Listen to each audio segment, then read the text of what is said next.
Good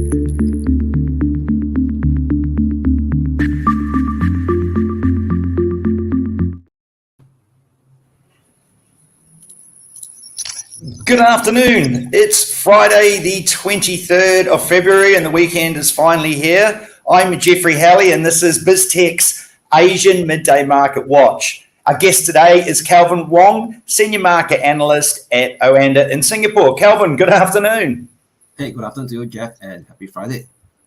Thank you so much. Let's have a quick look around regional stock markets in Asia today and see what's going on. We'll be talking about this in greater detail shortly. The Nikkei has rocketed 2.13% higher today, having another cracking day after a strong rally yesterday, now at record highs. Shanghai, meanwhile, though, is unchanged.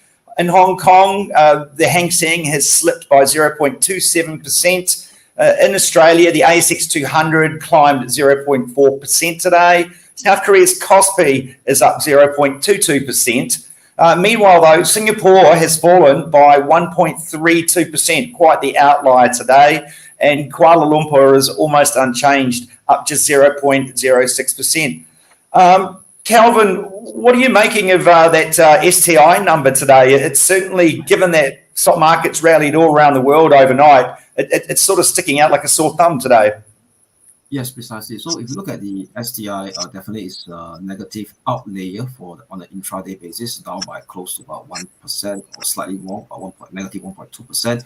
So one of the reasons I could think of it is the macro correlation with China, given Singapore kind of a very close trade relationship with China in the last few years.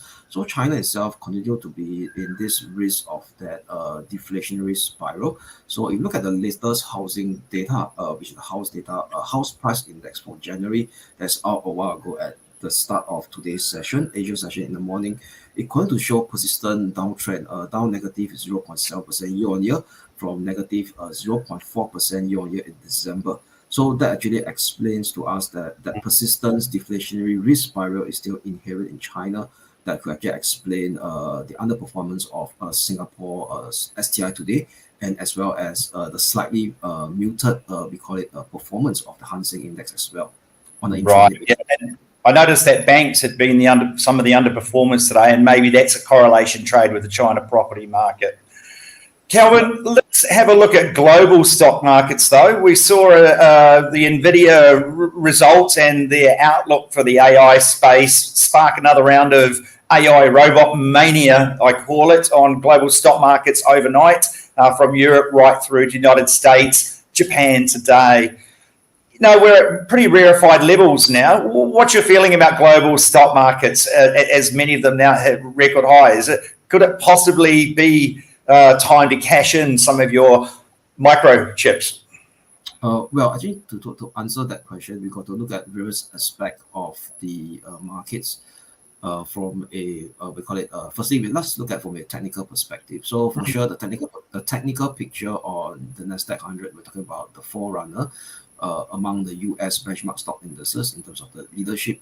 It's the short-term and medium-term trend is still pretty much intact for now, especially what happened overnight in the US session, where the Nasdaq 100 managed to recapture its 20-day moving average, 20-day moving average. So that's actually positive in terms of trend following perspective. So to answer another question over here, we're talking about the valuation of the US stock market. Yeah, for sure, the valuation of US stock market seems to be a bit pricey on the upside right now. If you look at the Nasdaq 100 forward, 12-month forward price to earnings ratio is about 25 times. S&P 500, that's about 19 times. So if you look at it right now, it's pretty much driven by the mega cap 7 stocks, and within the mega cap 7 stocks, the primary leadership lies on Nvidia. So you look at Nvidia year-to-date return is about 40 to 50% year-to-date. So that's only the first 2 months of 2024. You already hit 40 to 50%. So that's close to about what 8 times to 7 times more than the Nasdaq 100 and the S&P 500 year-to-date returns, and even 38, close to 40 times year-to-date return of an equal weight S&P 500 ETF. Then this question about valuation, you've got to answer very closely to its Nvidia a bubble. All right. So I mean, there's actually some analysts who actually voice out concern about this frothy price action of Nvidia. But if you look at it from a earnings growth perspective, is that Nvidia is a company of not like we talk about those fly-by-night.com company in the 1999 period, where we have some ridiculous name like pets.com who do not actually have any earnings growth at all. But you look at Nvidia earnings growth as the EPS from Q4 EPS last year, they actually have a stunning 400% year-on-year growth in terms of earnings, and close to about 200% year-on-year growth from a earnings growth perspective. So you look at the earnings growth perspective right now and revenue growth perspective, they're actually rising much faster than the share price of Nvidia. I mean, ironically speaking.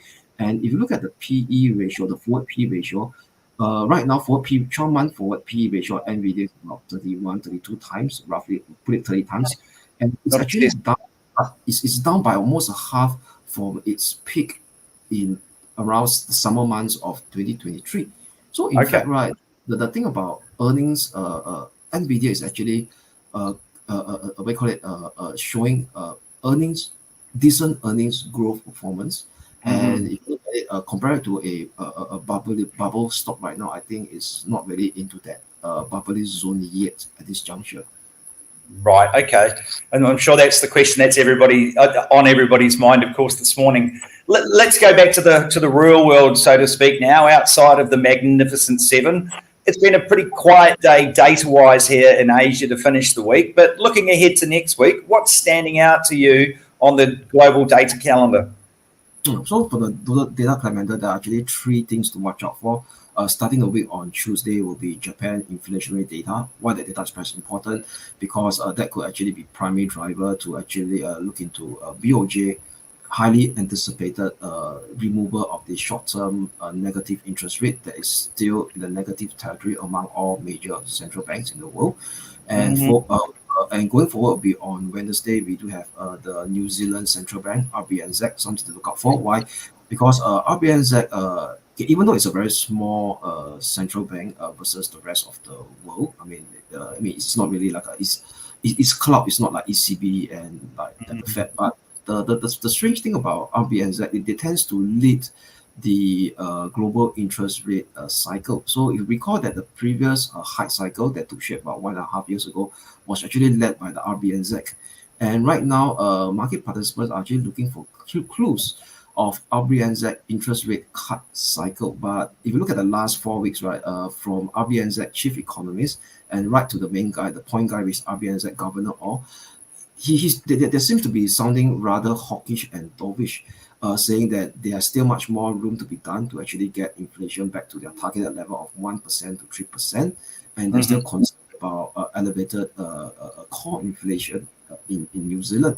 And what's interesting over here is that if you look at the last RBNZ monetary policy meeting in December, they actually projected, in terms of their media estimate or their signal, is that they only were willing to cut rates in 2025.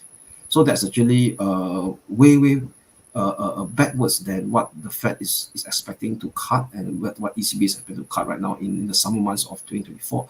And what's interestingly from a market FX perspective, if you look at the 3-month, let me open up my chart very shortly. Yeah, the 3-month rolling performance of the dollar against the major currency. So the dollar is actually underperforming the worst against the Kiwi dollar, like a K-shaped performance chart, where it's actually down by close to negative 2% against the Kiwi. And if you look at versus against the euro, it's actually up marginally 0.5%, and even the Aussie dollar is almost unchanged. So we see a very stark underperformance of the dollar against the Kiwi at this juncture. So definitely market participants are paying close attention to the latest stance of RBNZ position that is out on Wednesday next week. And lastly, to wrap up next week, will be on Thursday. Will be have that call that whatever. How I would say that market heavily focused Fed favored preferred gauge of inflation, which is the US core PCE number for January. Right. Okay. So, and most from my own selfish perspective, probably no good news for my New Zealand dollar mortgage next week from the RBNZ. Then. Well, we shall see then. We shall see. I think that's pretty much a highly we call it a focus data point for next week as well. Yeah. Right, great stuff. Hey, thanks very much for being on the program today, Kelvin. It's always a pleasure. Likewise. And we've been speaking to Kelvin Wong, Senior Market Analyst at Oanda in Singapore on BizTech's Asian Midday Market Watch. I'm Jeffery Halley. This program and podcast will be on our website, www.biztech.asia, as well as our social media platforms. You can also catch it on our syndication partners, TV and radio stations and websites. Have a great weekend, and thanks so much for tuning in.